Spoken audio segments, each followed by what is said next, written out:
the most wonderful time of the year. Yeah. December 15th, if I am not mistaken, it is the anniversary of Swordgate. I want to say it was 2015. I was wrong. It's the 16th. So I will not post this video till tomorrow because today is the 15th. 12/16/2015. So that means it would be the 9th anniversary of Swordgate. And for those of you who were not a part of it or don't remember, which is probably most of you, it's a really, really long, convoluted story. And I keep wanting to, start a series where I go through and I talk about everything related to Swordgate and go through the history. But the fact of the matter is, Jovan Hutton Pulitzer is not really super relevant right now. I thought he might be returning to relevance if we had another election denial clusterfuck after the 2024 election, but that did not happen. So I have paused my series about his role in the 2020 election debacle, and I do hope to return to that someday, but it doesn't seem like it's quite as on fire as it was to get all that information out there. And there's a ton of it. I found a lot to talk about. Ongoing arguments about Ignatius Donnelly and Graham Hancock and stuff like that are a little bit more timely. But anyway, I got an email sometime in the last month, I think, of yet another sword discovery. Let me see if I can find that, and then I will pull up the pictures. I will protect the identity of the informant. I'll just read the email. Dear Mr. White, good morning. My name is and I'm writing to you about the fake Hercules sword in the late 90s. I found one of those swords underwater. I did research and could never figure out what it was. I had read about the Italian fake on eBay. Last year, I found the site that you will surely be familiar with.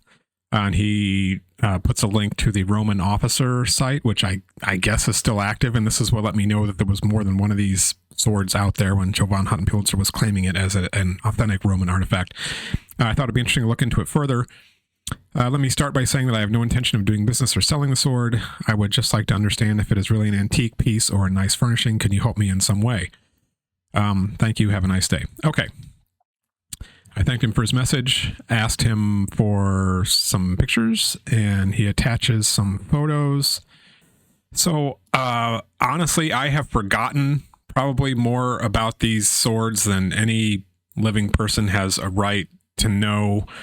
The really, really short version is that Pulitzer put out this claim that this was an authentic Roman sword, and it showed that the Romans had made it to Nova Scotia and Oak Island. And once that claim got out there, and he got a lot of traction with it, so it was everywhere, and I reacted to it very quickly because I was on Christmas break and had nothing else going on. Bad timing for him. People started contacting me with pictures of swords that they had that were very, very similar. So it became apparent quickly that this was not some unique artifact, that it was a reproduction or some kind of mass-produced item. And as we collected more and more information about these swords, we were able to piece together a chronology that showed that Pulitzer's sword could not possibly have been very early. It was not some kind of original that had been copied. It was kind of farther down along the copying chain. We basically were able to show that this was not a Roman artifact. It could not be. And we demonstrated that before they did the chemical analysis that they showed on Oak Island that also showed that it was modern brass. This was more or less the end of Hutton Pulitzer's credibility as a lost history guy, and it's something that we celebrate to a greater or lesser degree every year. So on the 10th anniversary, we should really do it up. We should have something. We should have like a get-together, whether it's a virtual get-together or a real one.